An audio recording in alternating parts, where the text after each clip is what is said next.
think we're live. Sorry for the delay, YouTube, Facebook. Come on. Awesome. Welcome, everyone. Sorry I had a little bit of a delay between kind of the 229 post and today. I'm actually calling this 3-2, so this is Saturday's going live.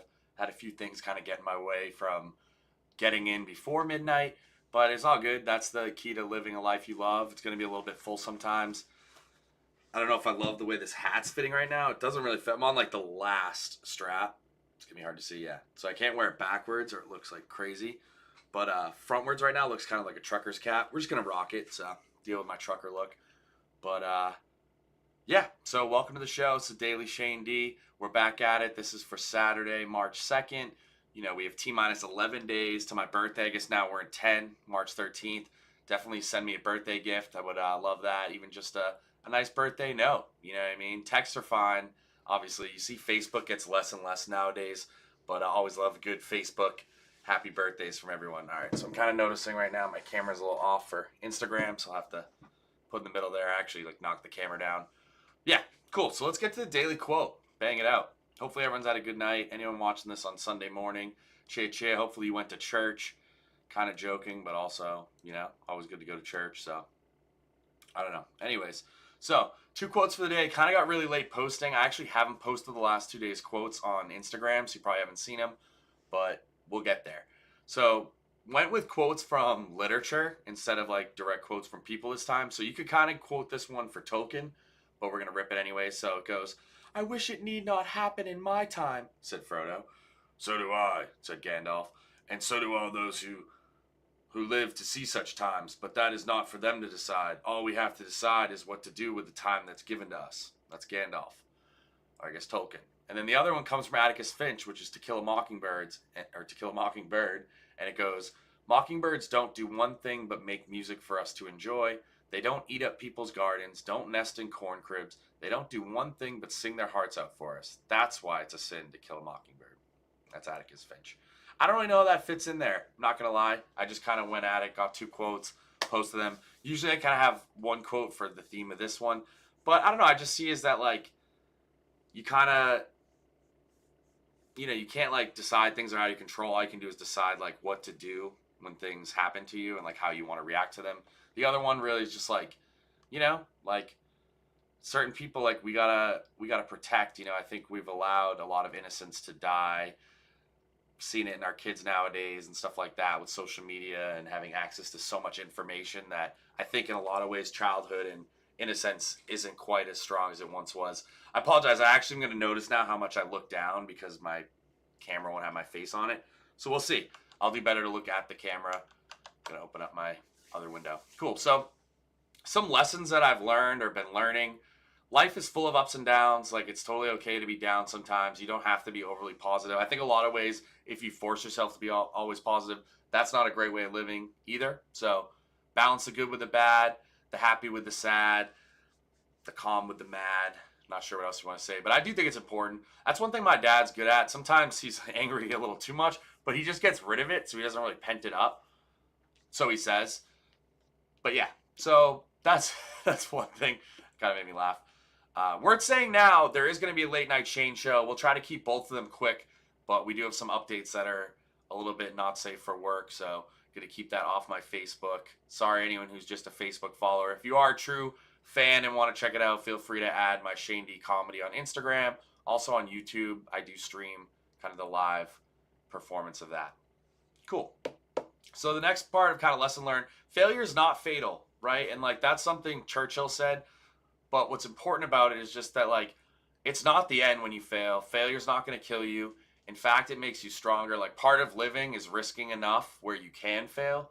If you don't risk these types of things, I think you'll start to live kind of a boring life in a lot of ways. That doesn't mean, like, everything has to be risky, crazy, jumping out of airplanes. But I do think it's about taking chances, getting outside your comfort zone. Wow, the glare on my glasses really got it there. But getting outside your comfort zone, that's how you live a great life and a really fulfilling life.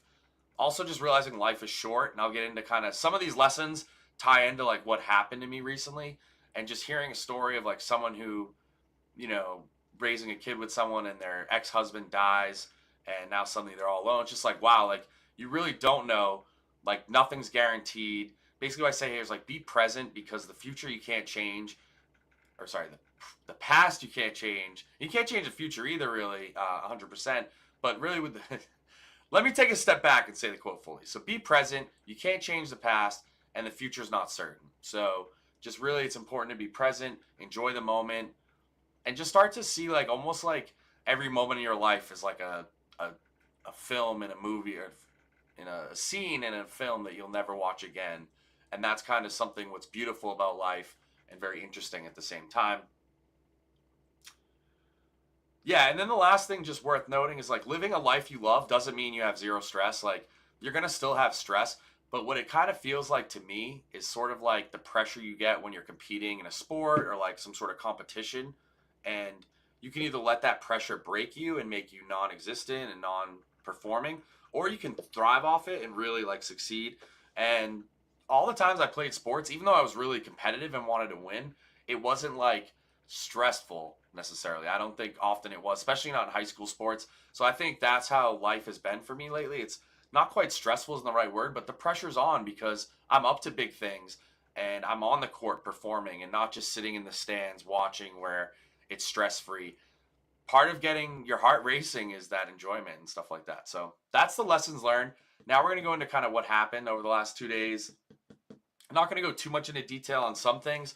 Those will be more for the Shane D comedy show, but we'll kind of give some major updates. So Friday I played golf. I did much better. I played with a solo and my dad. We were in the league. I actually hit a 50 in 9. Not great, but could be a lot worse, right? And maybe had like one real mulligan. Was putting absolutely lights out. Like phenomenal putting game. Really impressive. I enjoyed it, no doubt. Awesome. So there was that. Still need to practice more. Would love to get to the range. Have not been hitting perfect. Hitting a lot of hooks. So everything's just kind of going off to the left. You can live with that, but honestly, a lot of courses, at least the ones I played, seems like played it dog leg right. So I'm like screwing myself going left. It's like it's safe, not in the trees, but then I have a long way back, which just makes me kind of lose a stroke there every time. Awesome. Baseball got canceled Friday, so Coastal Baseball did not happen. There was a lot of rain came in, so they ended up canceling it. So Timmy and his girlfriend actually went to Island Bar for dinner. I ended up meeting up with them, and no one won the Friday prize, unfortunately, but that just means next week there's a chance, so we'll see. Neil and Pam's. I went there and actually had an interesting time. So got some food there. Was trying to just see some coworkers or like, people that are familiar faces. Went solo, which, I'm pretty good at going solo, but it can be awkward. It can be, I want to say like arduous is the word maybe. Maybe I just sound like a fool, but it can be taxing, right? Like you're like, oh, I look weird. I have to sit there and kind of be quiet. You can be friendly with people, but at a certain point you can like overstay your welcome too. So it's like about finding that kind of balance and maintaining it. So yeah. Anyways, as I'm looking for a seat, I'm kind of like creeping around the room, trying not to make eye contact with too many people. I'm just looking to see like, is there a seat open? Is there a seat open? It's weird. It sounded like a bird, but I think it was my teeth just whistling. I'm going crazy, folks. But yeah, so I'm looking for a seat. Suddenly I turn behind me and these two girls are leaving, and I'd made eye contact with kind of them a couple times, but not like a whole lot. And as I'm leaving, or sorry, as she's leaving, I'm like, oh, you guys heading out? Like, do you mind if I take this seat? And she's like, oh yeah, no, you can have both of these seats. Like, get a cute girl there or something like that. And I'm like, oh yeah, whatever. Like, I'm just trying to get a bite to eat. No big deal. Like, didn't really know how to answer. So I'm like, I'm not gonna like save an extra seat that's not mine. But so eventually, she's like, oh, you're cute. How old are you? And I'm just like, I have this weird thought for a moment where I'm like, do I lie and say I'm like 35? Because then I'll be old enough to potentially have a chance with this girl. And I'm like, I'm just not a liar. So like the truth came out, and I'm just like, I'm 30, which actually that's even a lie, because then I always end up telling people, well, I'm 29 turning 30, and then you just see me even more younger when you say that. But so I told her I'm 30, and then she's like, oh, you're too young for me. And I'm like, what do you mean? What are you, like 35? And she looked older than 35 probably, but not like much older than like 40, right? And so I just knew that 35 would make her maybe feel better. And she's like, try 10 more years. And then I'm like, why do I keep like having these 45-year-olds and 46-year-olds that are into me? Not sure. There's something wrong with me or something right with me, and I just don't know how to close with it. But that was nice of her. And then she's just like, oh yeah, save my seat. Like, I might be coming back. And I'm just like, she's not coming back. Like, there's no way. She's already kind of drunk, whatever. But so she leaves. And then I'm about to leave after I eat food. So I eat my meal, whatever. This other guy sat down at the bar seat next to me named Joe. He's like an Uber driver. Good guy. And then, yeah, sure enough, as I'm leaving, she's there. Okay. And just like we start talking, she's flirting with me. I actually told someone else I was going to be leaving soon. And then I end up staying like a good like hour more. So the guy's like, oh, I thought you were leaving. I was like, oh, my bad. I'm flirting with this girl. Just like very upfront, confident. Confidence was there, which was nice. Always good game there, confident wise. But really, I wasn't pursuing because, like, when they already say to you, like, oh, you're too young for me, like, I'm like, what does that even mean? Like, do you just have to, like, push it to the limit? I'm not sure. I'm like, this is only maybe my third or fourth time where that was, like, someone said that after saying, like, oh, you're really good looking or whatever. And I'm like, what is that final thing that I got to do to close the deal? I'm not sure yet. So anyways, we get to a point where then she later says she has, like, a boyfriend. So I'm like, oh, she's definitely off limits.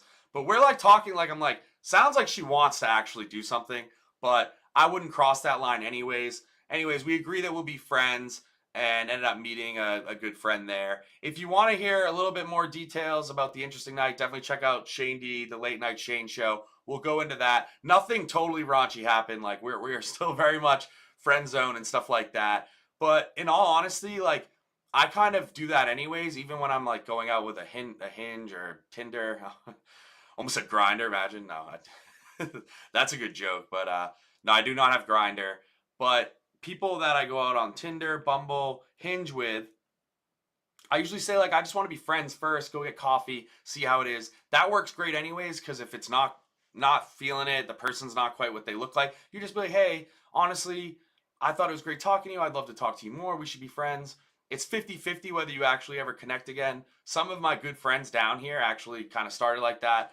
And yeah, so always good to meet friends that way. And if it goes the other way, it actually is like just a great foot in the door. And then you kind of seem like a genuine guy. I just am a genuine guy, but that's one line I found that like highlights my genuineness. So feel free to take that game.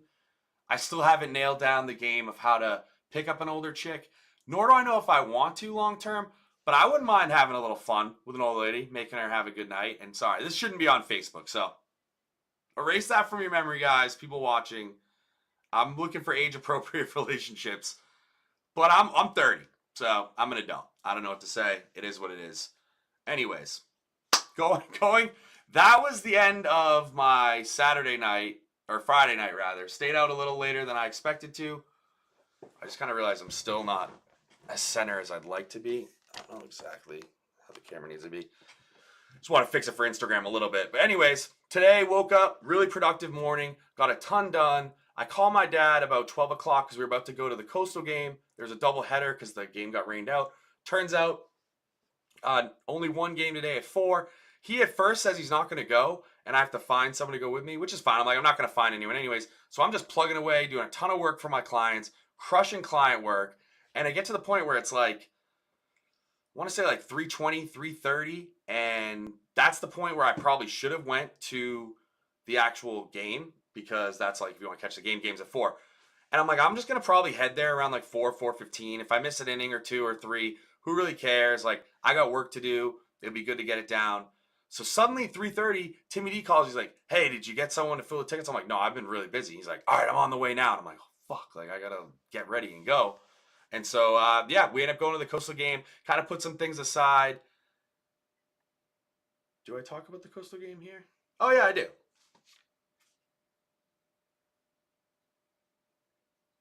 Yeah, I'll go back. Hopefully I remember. If not, I'll forget it and whatever. But there's something interesting about some of the client work I did. A little helpless promotion for me, but worth shouting out because some great opportunities. Anyways, Coastal baseball, we're in it. It's first inning we missed because we showed up a little late. We didn't leave on time. So be it.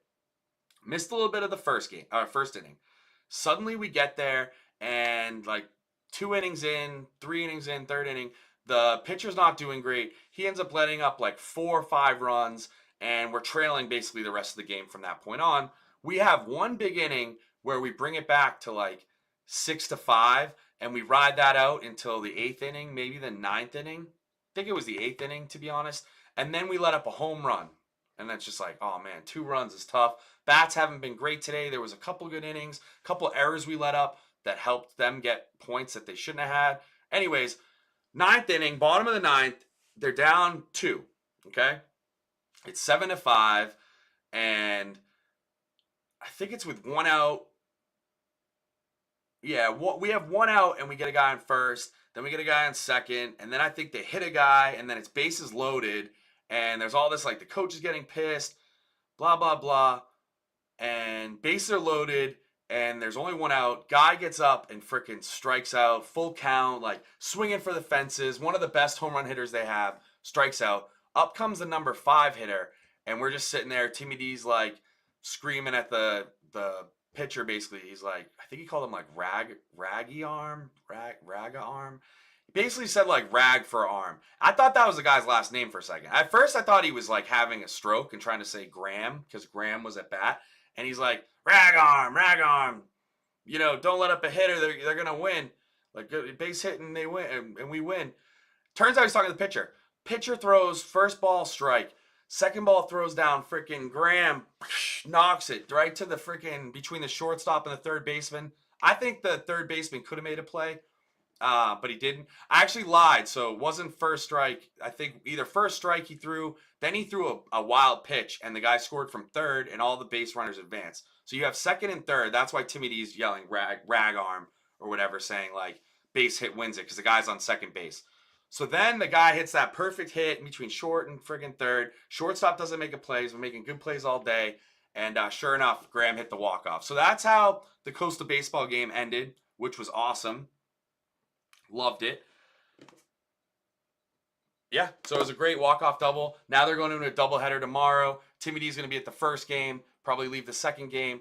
But it's awesome seeing games like that. So they're very exciting. I think right now they've only lost 2 games, which were kind of early on to some good teams. Unfortunate, but we're moving forward and we're definitely picking up. It's cool actually seeing pitchers that, you know, you don't really know, so you don't like be like, oh, that guy's a stud, and like not a whole lot of highlights on him. So it's cool seeing they have a great freshman pitching team, a couple freshmen that are making big moves. And then a lot of their team was actually juniors last year or sophomores. And so there's a really young team in there, which is awesome. There's actually 2 sophomores that play, and they're very good for the team. One was an All-American. Awesome. So going back to the point about just this morning and productive, I ran some analysis for a client. 2 bedrooms and 2 baths can be tough, especially for the price. But there's some 3-bedroom on golf communities that are actually great deals. Around not much more, like maybe like 15 to 20,000 more on average than the 2 bedrooms. But what you're getting is higher return on income because the amount that you make yearly is almost like double what you make with a 2-bedroom. But you have only let's say like a 25% more cost, right? So because of that, you end up just making a lot of money. Anyways, the point of me saying this, if you're interested, ton of great opportunities for under 250,000, some 3 bedrooms where right off the bat, the analysis that I've run looks like you're going to be profitable. I run a pretty tight ship in terms of like expecting the worst and hoping for the best, I think is what you say there. And yeah, I mean, as far as I can tell, I've used data and models that are built by like Bigger Pockets and stuff like that. Some property managers locally that have kicked in like what numbers they would run. And so, yeah, just been excited to help them out. Have some great opportunities. Kind of felt like I hit a wall there. Anyways, when I got home, I played video games with a good friend of mine for a little bit, just like 2. And actually, right when I got home, my neighbor called me and invited me over. And he ended up making me food, which was awesome. So I got a nice little meal out of that. And he had some friends there, which I will again go into detail on the Late Night Shane show. We're at 18 minutes. That's actually about 8 minutes more than I wanted to be. Somehow I got stuck up rambling on. Apologies for anyone who listened to all this. Hopefully there's something value there, especially at the beginning. Otherwise, just mostly a recap. And hey, I mean, 2 days worth of stuff. That's probably part of the reason why I went kind of 2 episodes worth. Anyways, keep it up, giving feedback, support. Give some love to someone close to you, someone you haven't talked to in a while. My challenge is reach out to them, give them some love. Nothing better than getting compliments, getting, just getting a good friend to reach out to you and stuff like that. Someone you really care about. Be genuine, be authentic. Hope everyone has a great Sunday. Go to church. If not, have a nice day of rest. Take some time to enjoy yourself. Spend time with family, friends, or even some alone time. Nothing's wrong with that. Don't beat yourself up for enjoying alone time. Thank you all so much, and I love you guys.